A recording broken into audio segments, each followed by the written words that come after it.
warp speed, but we have shut ourselves in. Machinery that gives abundance has left us in want. We think too much and feel too little. More than machinery, we need humanity. We know the air is unfit to breathe and our food is unfit to eat. As if that's the way it's supposed to be. We know things are bad, worse than bad. They're crazy. Silence! The great and powerful Oz knows why you have come.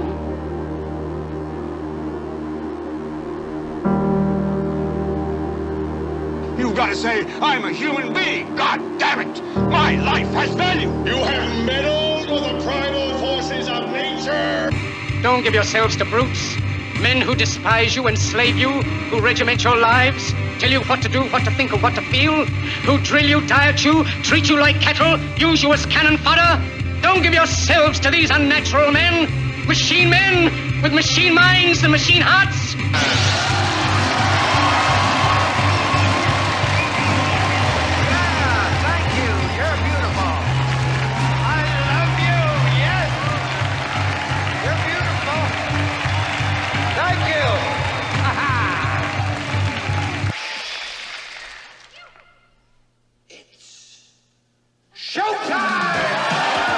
And now, Reality Rants with Jason Bermas. And who loves you? And who do you love? Good morning, everybody. I am Jason Bermas. This is Reality Rants brought to you by Red Voice Media. And let me tell you something right now. We got a big old show for you. I've got an interview with my good friend over at rcreader.com, River City's reader here locally in the Quad Cities. I just got a tip article on top of that via Whitney Webb. Basically, Whitney Webb was part of a great roundtable discussion with Derek Brose, with James Corbett, with Ryan Christian, heavy hitters. And we're going to be going over DARPA's man in Wuhan. Actually sent it to me 2 minutes before the broadcast. And we already had a pretty big broadcast over there. And, that's so awesome of her. She's going to send me a review copy of the books. I love that. That's amazing. Those books are heavy hitters. I've got to, first of all, I've been covering the Epstein thing well over a decade. Whitney Webb's articles took the world by storm when they were all the way back in the mint press days. And I certainly wasn't the first one to read that first article that started to go super mega viral. I think I read it within the first few days of it going super mega viral because so many people were like, you need to read this.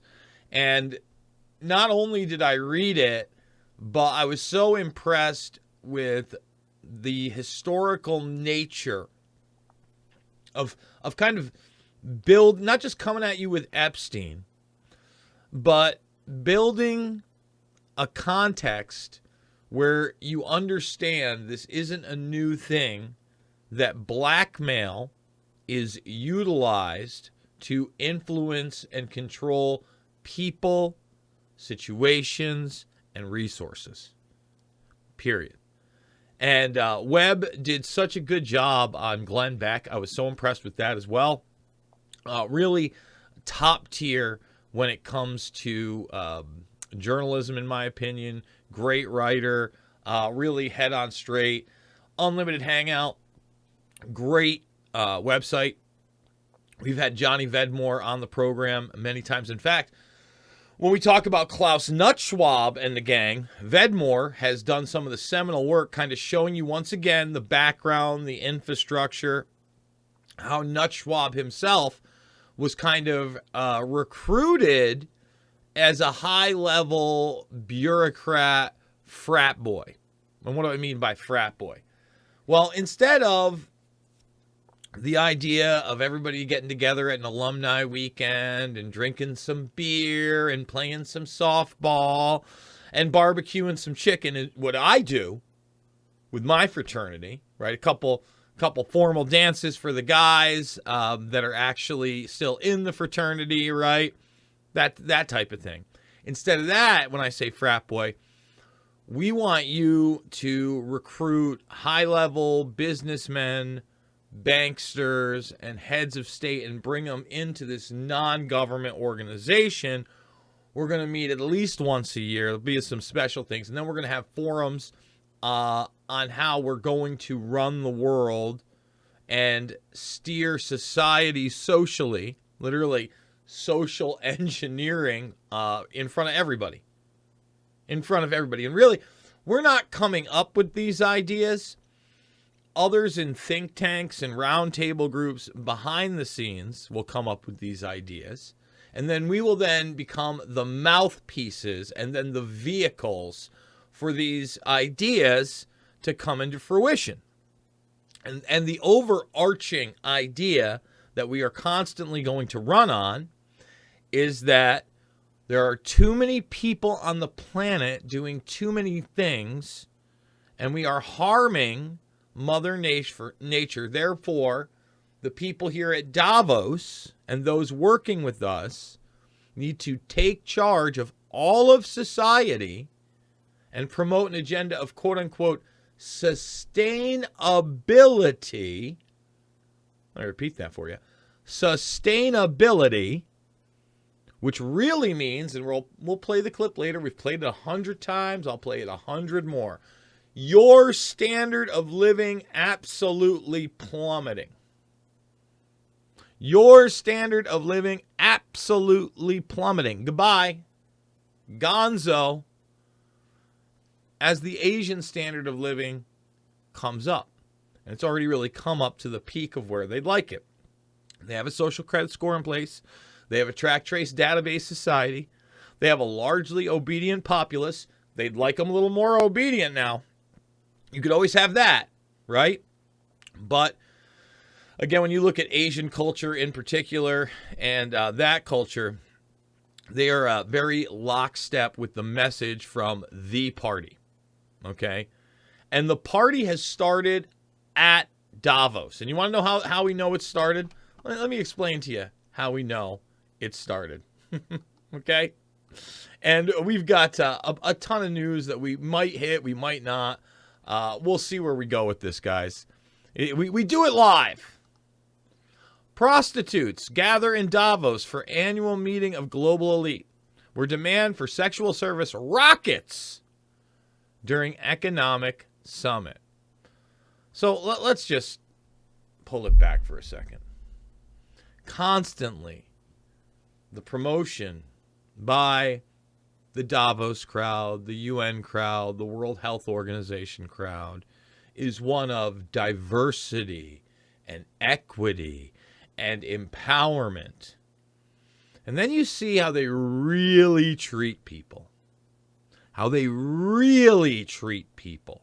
Let me tell you how they really treat people. They own your ass. Okay, they own, you are a thing at best. And so these people who have millions, tens of millions, hundreds of millions, some of them billions of dollars, they don't look at other people the same way. What they want, they expect to get. And laws don't apply to them, okay? And the rules and regulations and 15-minute cities and an ability for you to be able to pay your bills won't apply to them either. When they tell you an equalization of the haves and the have-nots, they mean third world peasants and first world peasants all coming together. Doesn't matter if you were in the upper middle class, you don't have an upper middle class. And there really is no third world because everybody's under a biometric slave system. That's not only a social credit score based on the Internet of Things, which is the track trace database society that's already been built. And it's already here. And it's already in our face. Okay, but also the Internet of Bodies under the skin technology. That's what we're really talking about. And you know what? They will buy who they want to buy. They will traffic who they want to traffic because they are above you. You know, I've seen some things going around supposedly that someone's going to release the Epstein client list, and I've gotten some, I've gotten some videos behind the scenes. All I've seen is stuff that I've already seen. You know, rehashed parts of court cases, people on the flight logs, people who were in Epstein's black book that we already knew about, etc. It is hilarious to me, and a good thing that, for instance, and this made some news, but not nearly enough news. Bill Gates tried to do I think it was a Reddit AMA. Let's do it live here. I didn't have this one pulled up. But Gates tries to do a Reddit AMA, and he gets hammered with Epstein questions. Good. Good. So let's look that up. Epstein Gates AMA. Yeah, this was last week. And this is what I mean, man. No one, you know the fix is in for a guy like Gates, or when the New York Post is the number one thing, that's it. And then there's, news18.com under Buzz, Reddit, and then we have to go to torontosun.com. All right? torontosun.com. After you get to that, none of these are even relevant to the AMA aspect. Okay? None of them are even relevant to it. And that's why, again, when we talk about AI, we talk about technology, it's garbage in, it's garbage out. Who controls the AI? Who's writing the code? What are and aren't the variables? Because that America speech on Channel 4 in Europe, that's a script. That's not artificial intelligence. All right? That's degenerative, destructive instruction. That's what that is. Might have to play that clip as well. So, again, Davos is kicking off when a bunch of prostitutes are there. Okay? And before I play Klaus Schwab's initial speech, and this is also another thing out there, guys. Be careful what you talk about, a.k.a., what you put out there is fact, or you start sharing immediately on social media. I know there was a big thing out there that Klaus Schwab was sick. He's not going to make Davos 2023. Read past the headline, see what the source is. Klaus Schwab is there, and he has taken it to a next level, cordial, positive plan. We have to remain positive. After all, he told you about the angrier world. And the angrier world for them means, 5,000 a 5,000 person police and security force protecting them. Now, angrier towards them, don't worry. We can afford the people with the guns we don't want you to have, or already in some cases don't allow you to have. They have the guns. You don't have the guns. They have the private planes. You don't have the private planes. They have a freedom of medical choice. You don't have a freedom of medical choice. That's really this agenda, all right? Because they're looking not only for command and control over your life, okay, but over the life of the entire planet. And eventually what they'd like to do is go even beyond transhumanism, which is a topic I talk about all the time. And according to a piece posted by the Nut Schwab himself, the Nut Schwab, we'll read the whole thing because it's very short, it's very to the point. A vision for a global collaboration village. And this is by our man Klaus right here, the founder and executive chairman of the World Economic Forum. And you guessed it, by the rather crappy Dreamcast-looking avatars, from the PlayStation 2 generation. And that's just to suck you in. Trust me, guys. It's going to get a lot more realistic. And they already have it a lot more realistic, just not commercially yet. That they're pushing the Metaverse agenda. So this is an op-ed by the Nut Schwab I constantly have gone to the fact that this is on their initiatives section, that they're defining and building a metaverse with what? Governance, all right, societal and economic value. When you look at the map here and setting the rules, they want global governance, global governance, global governance. It's always about globalism. It's always about the collective. It's always under the veil of them trying to what? Empower humanity. So this is Forbes, and this is from the nut Schwab himself.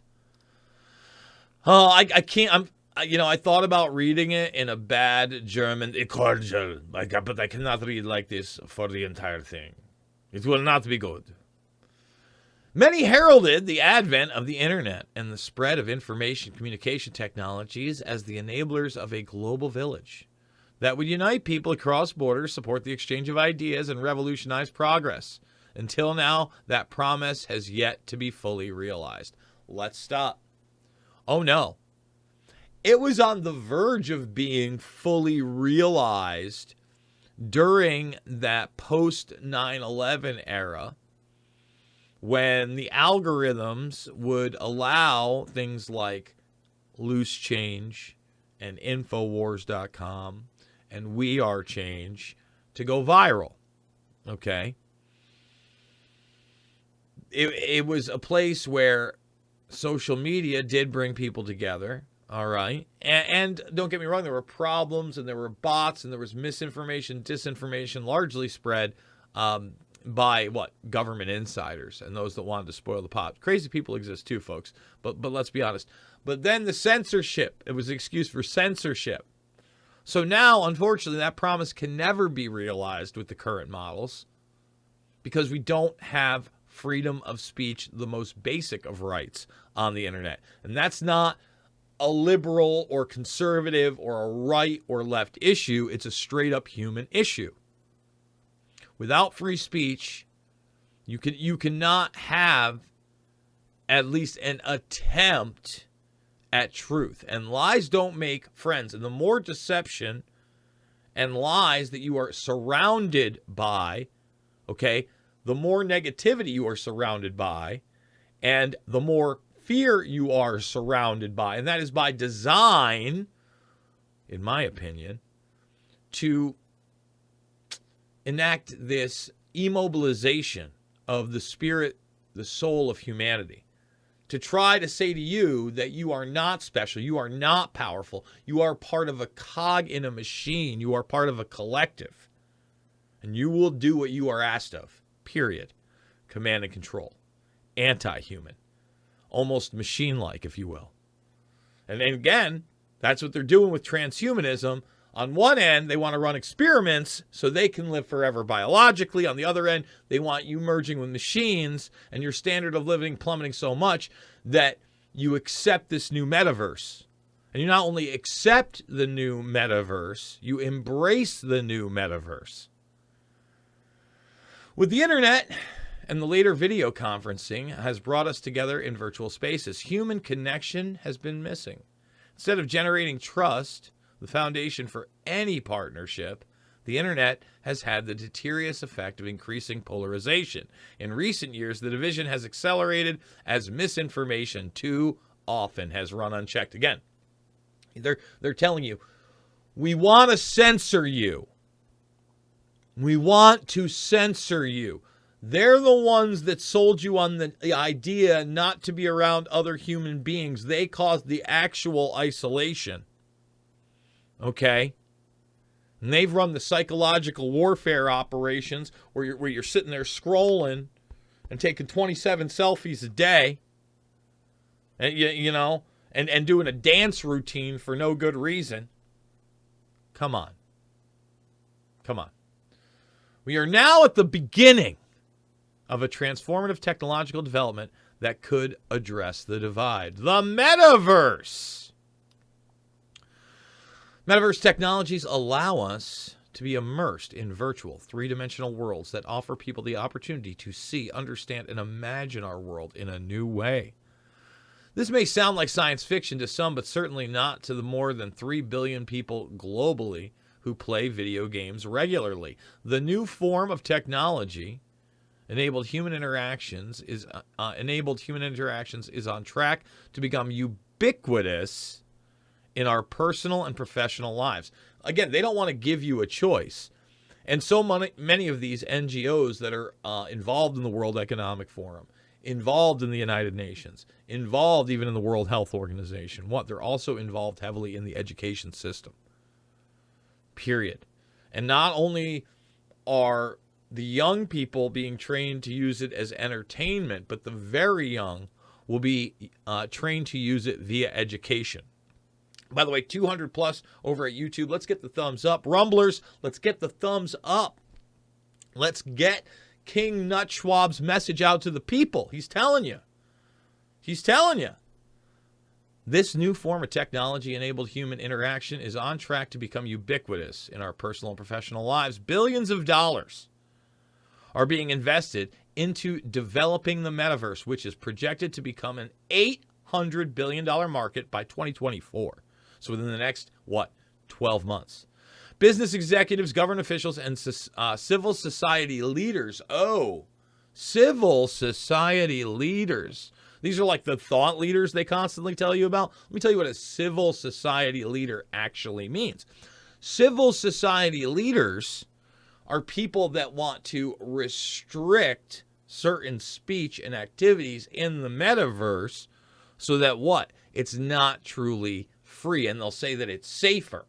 In fact, that's in the next sentence. It's going to be equitable and safe. And when they talk about civil societies, Klaus Schwab has let the cat out of the bag. China is the model. That's the model for this. Okay, so they have to come together to define and build an economically viable, interoperable, safe, equitable, and inclusive metaverse. Everything's inclusive, everything's equitable, and everything's about economics. Like the economics of a bunch of these people at Davos buying prostitutes. Right? Trafficking in humans is things. Without a second thought. But they're the civil society leaders. They're the chosen group of people. Right? They're the high value individuals. The inside story. Oh, I'm sorry. Is that it? No, it can't be it. Is that it? Yeah, I guess that's it. I was going to say. I'm sorry, the Papa John's. I was going to say, I thought there was a little bit more. I didn't think it was that long, but geez. God, I'm losing. It's a little early. It's a little early here, guys. As always, there will be first movers, bystanders, and those who are slower to adapt to change. And we see with every breakthrough, technology, there will be leaps forward and setbacks along the way. To create mass adoption, the metaverse must show that it is not just a replacement for what we already do, but that it enables us to do things in a new and more effective way. Now, again, huge push at the last Davos, 2 separate metaverse forums. We've played pieces on this program because it's important. It's relevant. It's what we need to be talking about. A new global village. Okay, the capabilities of the metaverse create the conditions to make extraordinary progress in global interactions and collaboration. That's why we established the Global Collaboration Village, the first global purpose-driven metaverse platform.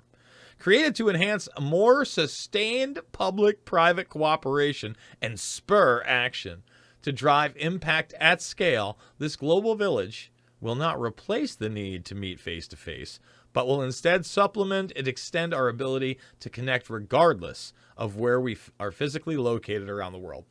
Always got to throw in the sustainability language. This is more of that Bernaysian language, Bernaysian talking points. Public-private cooperation, that's fascism. Okay? Public isn't you and I working with the big corporations. It's the state. All right? And once again, they're like, don't worry, you will be able to see other people. Don't worry. But they're pushing Zoom meetings. They're pushing telework. They're pushing you into masks and gloves and 15-minute cities. They want you to be so detached from your biology, your human spirit, what makes you part of the true collective of humanity. All right? And push you into a false digital realm in which you are promised limitless happiness and limitless opportunities, right? And limitless visions, just like a video game. But I want you to think about something, okay? Don't get me wrong. There's some fun games out there. In fact, especially with the morning show and, you know, sometimes talking now 2 to 4 hours a day, guys, which is a lot. Okay, I used to do this smaller videos, but talking 2 to 4 hours a day, being a high consumer of news. So when I am watching television, CBC, I'm over at Canada, I'll check out the BBC, I'll check out, obviously, Fox and MSNBC and CNN, et cetera, global CNN. But I can only do that for so long, so I'll pick up a video game. I just beat High on Life, and that was kind of original. But, you know, at the same time, other than the humor and the jokes, etc., it's really a lot like Metroid. So just like, you know, I discussed this kind of with John Fitch again and again, we regurgitate things, although they're going to promise you all these, you know, new experiences and new worlds in the metaverse. We know how things get regurgitated again and again and again, and they become disappointing and they become run-of-the-mill. I don't know that this technology is going to be anything different. And I think you have to have a balance in life, right? I don't think that everybody who plays video games should probably be playing video games. Like, if you don't have a job, or if you're on there 8, 10, 14 hours a day and you're not playing competitively and making money from this thing, or you're a streamer or whatever, what are you doing with your life? You can overdo anything, everything in moderation. But we have to look at the aspect, again, of the over-promising of all this stuff. And they always over-promise. And really, the goal is not to empower you through the technology, unfortunately. It's to empower themselves as they enslave the masses into this idea of, well, you don't really need to meet up with all these people all the time because you got the metaverse. You don't really need to hug grandma or grandpa in real life. You got the metaverse. In fact, you don't need a grandma and grandpa because you have the metaverse, and you can now identify as a cyan-colored squirrel with a rainbow mohawk in the metaverse. Why not? The immersive nature of the global collaboration village has the potential to create a powerful and efficient means to drive global progress. Inclusive and responsible by design, it will be a creative place to imagine alternative futures, explore ideas and systems transparently and safely, and envision what the future of engaging stakeholder collaboration could be. Multi-stakeholder collaboration. It is a stakeholder. It might as well be, because this idea of stakeholder capitalism is bullshit. It's enslavement. Stakeholder capitalism. Oh, yeah, you're going to be a stakeholder. No, that's your social credit score. That's your carbon credit system. That's what that is. For example, people will be able to dive in to an interactive ocean experience that reveals the importance of safeguarding our ocean and challenge us to picture the positive impact we could have through collective action. Well, like stopping the military testing that's going on in large swaths of the ocean and the actual pollution from corporations that has nothing to do with carbon. Are we going to take collective action on that? No. Who controls what gets programmed into the metaverse? And they see it's not reality, it's virtual reality. So talk about subversion of what's really going on underwater. There's no way to check it. Right? There's no way to check it. They can insert or delete anything they want from their virtual reality. Again, who programs the AI? Ah, boy, oh boy. Instead of telling us how important mangroves are for coastal ecosystems, it invites us to witness and experience the power of restoration and conservation for ourselves, all while engaging with global experts and innovators who are on the physical front line of this work. The annual 2023 meeting will be an important milestone as we launch our prototype of the Global Collaboration Village in partnership with Accenture and Microsoft. I guess that's going to be the one we're going to have to do a watch along with, right? This has got to be at the Global Collaboration Village, guys, and supported by a consortium of leading global corporations, governments, international organizations, academic institutions, and NGOs. As technology continues to evolve, we must come together to shape and grow this global village and realize the dream of instantaneous, inclusive, and impactful cooperation. So with that being said, let's let the nut Schwab speak for himself from Davos. This is his intro speech yesterday.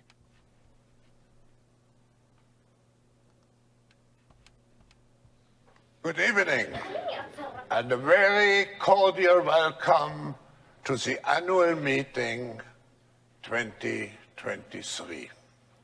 I express this cordial welcome on behalf of the Board of Trustees and my colleague, Holger Brend, is the President, and all the members of the Management Board, as well as all the people who are here to make your stay here enjoyable and productive. We couldn't meet at a more challenging time. We are confronted with so many crises simultaneously. What does it need to master the future? I think to have a platform where all stakeholders of global society are engaged. Governments, business, civil society, the young generation, and I could go on, I think is a first step to meet all the challenges. But what is even more important is that we approach the future with a positive spirit, with a spirit which reflects human creativity and ingenuity. And for this reason, it's very appropriate to begin this annual meeting with the participation of great artists featuring culture and the arts. We have to uplift our hearts. We have to restore a notion, despite all the headwinds, of optimism. And we have to integrate into everything which we are doing our hearts.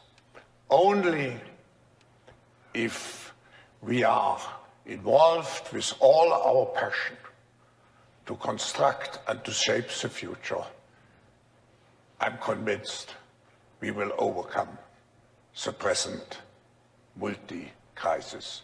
So again, a very cordial welcome, and everything is cordial. We have to uplift spirits. He said cordial. How many times? How many times? Talked about the culture and artwork. These are the social engineers. You know, he damn well knows there's been a huge awakening and backlash to this agenda. No one wants this great reset monstrosity. It's not something, when you tell somebody, you know, don't worry, you're going to own nothing, but you're going to be happy about it. Most people are like, no. no, that sounds like a lot of hogwash and a lot of Johnny nonsense. That doesn't seem real. That doesn't seem like that's possible. Why do I trust the guy in the German accent? Why do I trust billionaires? Why do I trust people telling me they want me to be in a 15-minute space. No, thank you. So what I'm going to do here is we've got about 25 minutes left in the free portion of the show. I want to remind people that the paid portion is over at redvoicemedia.com/Jason or /uncensored. It is $10 a month or $10, or I'm sorry, just $1 for your first week. $100 for the year. Lock it in. Support the broadcast. You like what I do. You came over from InfoWars maybe yesterday. You want to see a little bit more. This is the tip of the iceberg. Okay? And when they talk about sustainability and they talk about productivity improvement, it means your standard of living plummeting. It means Malthus 101. It means automation coming in. And it means their fourth industrial revolution and great reset realized. This idea of the multi-crisis they constantly talk about. But what I want to do is I want to play at least about 20 plus minutes of this interview I just did with Todd McGreevy of the River City Reader. We talked about a multitude of things. I'm going to be stopping it before we end the first hour to bring you over to the premium portion of the broadcast. I do want to remind you, you can listen for free always live over at the infowarrior.podbean.com. And then every single day, just like this one, we release the premium from 2 weeks ago. So if there was an interview or a topic or a video that you did want to see that you knew I was going over, go to redvoicemedia.com and check that out as well. Without further ado, let us get to my interview here with Todd McGreevy. Hey everybody, Jason Bermas here, and for the next hour or so, we've got the man, the myth, the legend behind the River Cities Reader, rcreader.com. If you want a consistently honest and insightful news source, I encourage you to go there today. We have a number of topics, including voter rolls being suppressed by the establishment, trying to make it harder for you and I to do an honest audit of anything when it comes to our elections. We're going to be talking a lot about the Second Amendment and some sheriffs who have really come to the aid of their populace via that scary thing, the Constitution. That and so much more with my good friend, Todd McGreevy. Todd, how are you? I'm well, Jason. Very well. Thanks for having me on to the Red Voice Media and the Bermas Brigade.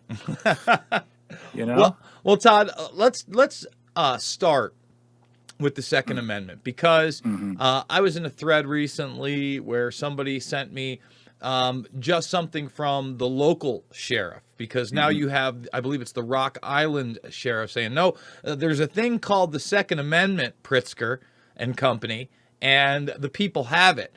And for those that don't understand, Illinois has ever more restrictive laws regarding guns. Now I would say even past something like New York, where it's almost impossible to get certain types of handguns. And the people there are concerned because, as you know, we're in the Quad Cities. The Mississippi River divides Iowa and Illinois at many important points, ours being one of them. That's why it's the Quad Cities. It actually encompasses both ends. And the culture here is very Second Amendment friendly.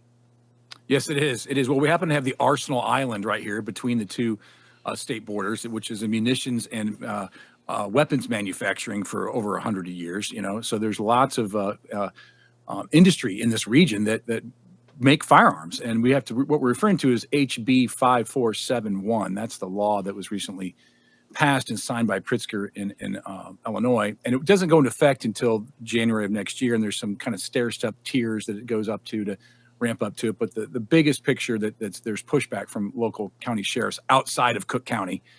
There's Sheriff John F. Booker's letterhead. He issued a news release on Wednesday, or maybe it was Thursday, this coming past week, saying he was not going to uphold this law, that it was unconstitutional. And this law includes, among other things, that you have to, if you have a so-called assault weapon, which I haven't drilled down on what all that means. I'm told by many people who know more than I do about this, that it means a lot of weapons, many of which everybody has.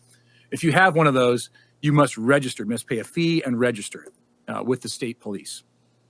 And if what are the state police going to do? Come door to door? I mean, they're already taxed as it is. Most people don't understand that the law enforcement nationwide, I was told this by a county sheriff who would know this, that nationwide, forget the defund the police challenge that's going on out there. Just look at demographics, he says.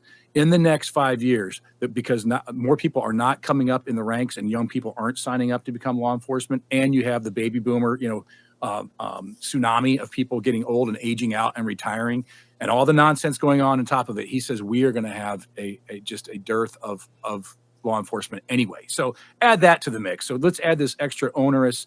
Law-abiding citizens who've already lawfully purchased your weapon, gone through the motions, got your FOIA card in Illinois, you now need to go another step and register it with the state government. That's going over real well. So well that sheriffs have stood up and said, no, we're not going to do that, Governor Pritzker. Sorry. And like you said, it's more than just John F. Booker. You have a lot of people obviously concerned about this because there isn't quite like you said, solid definition of the term assault weapon, right? And it's amorphous, I think. I quit trying to figure it out years ago. Like I'm going to quit chasing this tail to figure out what they mean this time. And at the same time, you have this SAFE Act that is supposedly now under effect. For those that are unaware of the SAFE Act, there were literally other members of law enforcement at high levels saying, look, this is dangerous. This is telling us that we no longer have the legal authority to remove somebody who's on your property, clearly trespassing at the time or doing whatever. I guess there's a limit to what they can do, but on trespass alone, we can't really do anything about it. And then it's up to you. And God forbid, Todd, all of a sudden, one of these unregistered assault weapons happens to be utilized in your own home or your own business. Suddenly, that homeowner, that free sovereign individual, is the criminal, Todd. Oh, yeah. If you haven't got it registered and you use it to defend yourself, maybe you're going to be in trouble. It's really just heavy posturing, and I think it's just pushing to see how far people can get. I think we need to give Sheriff Booker credit where credit's due. He's in Whiteside County, which isn't technically part of the Quad Cities metro area. It's a adjacent county to Rock Island County and Henry County in the Quad Cities. Sheriff John F. Booker, and I'm going to read you and we have his news release at our website, but he says, therefore, as the custodian of the jail and chief law enforcement official for Whiteside County, that neither myself nor my office will be checking to ensure that lawful gun owners register their weapons with the state, nor will we be arresting or housing law-abiding individuals that have been arrested solely with non-compliance of this act. And this gets into the weeds of where I've claimed for many years, since 2013, since I first went to the first Constitutional Sheriff and Peace Officers Association convention in Las Vegas. And I've learned a ton since then about the power of the sheriff to protect our Bill of Rights. The sheriff typically is also the one who runs the jail. So if you're a state trooper and you want to arrest somebody, or even a city cop and you want to arrest somebody, if the sheriff says, hey, I don't think the arrest you made is lawful, I'm not housing him or her, that's another way sheriffs can nullify things. So there's lots of ways the sheriff can make a overzealous executive branch frustrated. And we're excited to see that other sheriffs picked up the bit. I sent Rock Island County Sheriff Darren Hart, who recently won election last fall. He's the first term sheriff in Rock Island County. Sheriff Booker's news release that morning, Thursday morning, and asked him where he stood on it and if he would include us in his response. I did not get a response from him, but at another website I manage, QCAtoday.com, if you go there, you'll see, I think that's the headline, that the Quad City Times featured Darren Hart stating he was joining the ranks of other sheriffs like Knox County and Whiteside County that was against this law. He doesn't go, to my knowledge, I haven't seen a specific statement of what he will and won't do, but he's leaning into not abiding by it. Yeah, he opposes the law. Well, okay, yeah, that's one thing to oppose it, but does it mean you're going to uphold it? That's a different question. So hopefully we'll get some more clarity on that coming up. Well, we need clarity on it because right now, the economy, in my opinion, is at an unprecedented point where more and more people are making less and less money, are working less and less on top of that, and we don't have an 8% inflation rate. Obviously, the big talking point right now is eggs, and because we've been conditioned, we're not looking at petroleum as much because they got it to that almost $5 tipping point, sometimes going over in certain areas, and they brought it back from the precipice. You see, for instance, Joe Biden even tweeting out, look at this, more families have more money via gas, but our electric bills are higher. Some places in this country, if you're talking about California, New York, and others, it's almost to those European levels where you're seeing 3 to 5 times the bill of just last year. I very much think that we're now at a point where they don't have to admit to crime going up, which it clearly has, especially in urban areas and big cities, New York, Chicago amongst them. The crime levels are out of control. I think we're headed to those crime levels continuing to increase, and they want to disarm you. They don't want people who all of a sudden are now feeling the burn and maybe aren't as beholden to the societal values or mores that we've all been accustomed to in our social contract with each other, because, Todd, they have to eat. It could get that bad, and this agenda of gun control has been prevalent for decades. I mean, it's always been on the agenda. It's been part of Agenda 21. It's part of all kinds. Any tyrannical agenda doesn't want people to have self-defense. You do wonder. I mean, he knew this was going to fall. Pritzker, for those that don't live in Illinois, I mean, Cook County is where Chicago is, and that's where the cesspool of crime is effectively in the state. And beyond Springfield, the white-collar crimes in Springfield, the blue-collar crimes in Chicago. I used to live in Springfield, so I can speak to this. And it's called downstaters. People that are outside of Cook County, everybody outside of Cook County is effectively a downstater, and it's like, no, what? Try to talk to people on the border of Kentucky and Southern Illinois about this. I don't think they need to report on it, that the sheriff's standing up. That's how commonplace it would be down there to go, no way. So you got to wonder what the true agenda is. Is it just to gin up, hey, the Republicans need to raise more money. Let's pass a shitty bill so the Republicans can start fundraising. I seriously think that happens. I think it happens as well. I mean, that's how a lot of these things are, greasing the wheels behind the scenes. Yep. And, you get all this rhetoric. And what I like right now is, first of all, you're not afraid to talk about the Republican establishment and the Democratic establishment and how they work with one another. And right now you're focusing on this voter registration commission. Tell us about that. Well, this came to my attention from Kathleen, and it's a South Dakota event that happened yesterday. The state central committee of the Republican Party of South Dakota met yesterday, and they on the part of the agenda was to change the bylaws so that the delegates in the precincts down at the county level were removed, and that they were that the state central committee installed their own slate of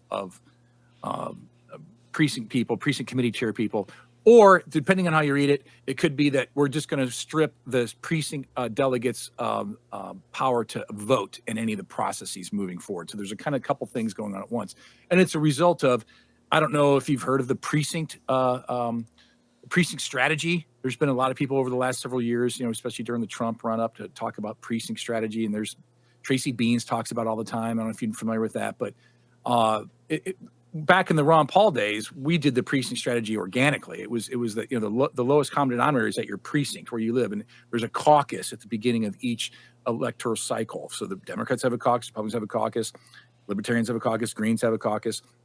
The caucus is truly a straw poll. It's there's nothing like who won the caucus in the state doesn't really matter. It's who got elected as the precinct committee people, committee chairs in those precincts, because those are the people that make up the party in the county. And then when it comes time to move to a district convention, you nominate precinct committee chair people to be a delegate at the district convention. And these people made it that far. By these people, I mean grassroots conservatives, call them what you want, First Americas, America Firsters, MAGAs, whatever you want to call them. Well, let's stop right there.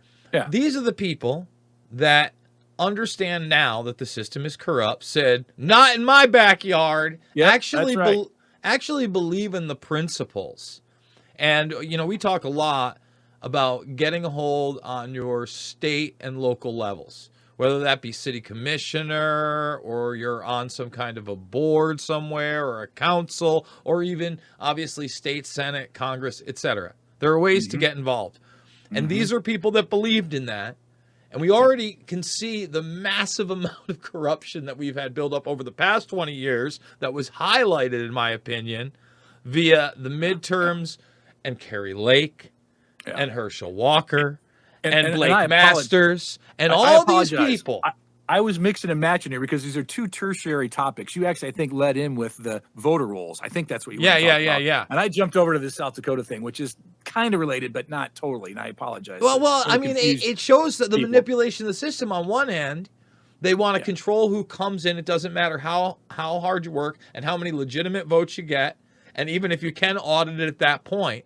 But then on the back end, they want to ensure if you're somehow able to circumvent that system, Todd, right. They can screw you big time. They can fist you Lake style, and then Todd, they can just say sorry, no audit. You have no right to these things, even as a civilian after the fact, to try to show a historical record. Go ahead. So let's talk about there's two. So let's table the whole precinct strategy for a second, and that's about dirty inside politics, inside a private party system, which happens to be governed by code, by the way. In Iowa specifically, I looked it up today, revisited the stuff we did over 10 years ago, and there's Iowa code that governs how precinct committee people are dealt with regards to being able to convene a convention and move and so forth. So that's its own little animal. Then in Iowa, recently it's come to our attention that, let me pull it up here, that it used to be that anybody who asked for the voter rolls could get a copy of the voter roll database in the state that effectively showed who are the registered voters. And the database will show, and I've actually pulled a database for over 1 million records before from the Secretary of State years ago when I was helping John Narcissus run for governor. I just went back to my project management thread. I've got all the details about it, and I'm starting to dive back deep into it. Right now, the voter rolls came up as a major asset and component of election integrity because of all the things all the skullduggery that's going on in the past 4 and 5 years. So people are starting to pay attention to, wow, if you have centralized counting at the Secretary of State level, even though you have 99 counties in Iowa and thousands of precincts throughout the state, when it goes up the ladder into central counting to be tested against the voting roll at the top level, and then those data gets kicked back to the precincts and the counties to be reported to the public, they can jigger the voting roll up here to show they had more people on the voting roll. They just added the votes in, or they needed less. There's just too much area for manipulation. So what people are doing is they're saying, let's get a mark in time of what the voter roll looks like, so we can have effectively a baseline and see, okay, how did the voter roll change over the last 2 weeks? And there are people who are like really hyper focused on this. And a voter roll will show you lots of information. It'll show you what you're registered. It'll show if you voted in a primary or not, which is a key thing for people who are trying to get, win a primary. There's all kinds of data there. It's, metadata. It's all public, and there's a whole reason why it's public. And we can thank former New Yorker, not former, Bob Schultz, a fellow New Yorker like you, from the We the People Foundation, who won a lawsuit at the state Supreme Court level when the Libertarians needed a governor candidate, because Howard Stern backed out last minute. They asked Bob if he would run for governor. He said, I don't want to be governor. I hate politics. He said, but I do want to prove a point with regards to access to voter rolls and voter registration data. And he took it all the way to the state Supreme Court. And from there, everybody could have access to the voter rolls. And it trickled out through all the rest of the states, because previously you had to pay for it. Depending on who was in power, you had to pay more to get the voter rolls. It's ubiquitous data, has been for a long time. But now that people are starting to pay attention to voter rolls, in Iowa, they're going to change the rules. They're going to change the rules too. And I'm trying to pull that document up real quick here, Jason, that I sent a link to. I got you. Yeah, Voter Registration Commission. And they're trying to change the rules so that here we go. Do you got it up? I don't know if you do or not. Oh, okay, cool. Yeah, and we go down to. Let's see, where's the detail about the rule change? Are we looking at purpose of summary right here? The commission undertook a review of all its rules. Yeah. Yes. Yeah, it says these proposed amendments conform the commission's rules with the Iowa Code, provide updates to citations, and clarify which version of the Iowa voter registration application is quote-unquote official. The proposed amendments to Chapter 3 include clarifying that voter list requests must be made in writing and what information the requester is required to provide, and providing a clearer definition of political purpose that is already utilized in the Iowa Code. So you can see how they want to parse political purpose for, guess what, political reasons. Seems to me checking the voter rolls for voter integrity is as good a purpose as anything. I don't know why it's even be coming into question. It's coming into question because more people are looking under the hood, Jason. That's why it's coming into question. I mean, it's an apolitical matter Yeah. to be able to audit as much as humanly possible your supposedly free and fair elections in a democracy, Todd. In a democracy. Yeah. I've come to the realization, Jason, that it's the government's democracy and it's the people's republic. And the government wants to protect its democracy, and the people have lost track of defending their republic. I mean, it's even an inversion of their of what democracy means. That's the craziest thing, because even in a democracy, you have to get the votes. You know, if 51% of the folks are up against 49%, or even if it's a nuts hair of 50.1% to 49.9%, that's at least a true democracy. I'm sorry. I don't have faith or believe that Katie Hobbs won in a democracy. I don't believe she got more votes than Carrie Lake. Am I bad? Is that blasphemy? Is that outrageous? I don't believe that Joe Biden got 81 million legitimate votes for president and beat Donald Trump. I don't believe that. It's the noble lie. It's the noble lie. We needed it. It's you gotta have the noble lie. Noble lies do not justify ignoble acts, which is one of the headlines in our current issue about the J6 folks. We can talk about if we have time. But on this topic, I'm going through this gentleman's email who's on top of this here locally in the state. He's a big time election integrity advocate who's been at this for many months, ever since the Center for Technical and Civic Learning started putting private money into swing states and swing counties like Iowa and Michigan and Wisconsin. This guy has been on top of this, and he's saying also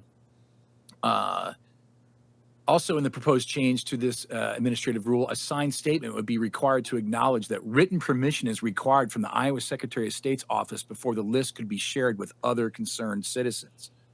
This is overly restrictive and puts these conscientious citizens in the position of having a single authority in the Secretary of State's office tell us how we can use and share this information. So let me just stop everybody. I want to explain to people what you just said. You go out, you go through the proper channels of, say, a Freedom of Information Act request, and you file the paperwork. You put it in writing, like you said. Then they give you the documents. Then only you are allowed to have the documents. And well, that hasn't been stated yet. We're at the early stages of this. Well, you just said you couldn't share them with others, right? Well, or having a single authority.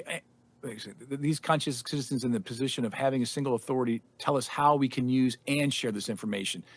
I don't know if that's true or not. This is why it's all gray. Well, I mean, that's my point. If they're telling you not just how you can use it, okay, so or whether you can share it or not. Yeah, I mean, let's just assume at least in use you'll be able to view it. Well, you know, you're not going to just get to taste the documents. I mean, it's not quite defined, but when we talk about the word share, there isn't a real ambiguous thing going on here. All right. Well, it kind of begets like, do we need an Iowa WikiLeaks? Like, hey, a candidate runs for a statewide office that requires, can have access to all of the database for all the state. Because if you're just running for a local county office, why would you need, the rest of the state? You're not going to give it to you. But if you are a statewide candidate, which was what John Narcissus was when he ran for governor as independent, you got the whole voter database. So you get it, and then you just dump it on the internet. Here it is, everybody. End of administrative rule. Now, all of a sudden, you're going to have to go to a freaking embassy and hide if you did that? Well, I mean, look at the precedent they're trying to set with Assange right now. There are finally some very, very faint voices in mainstream journalism that are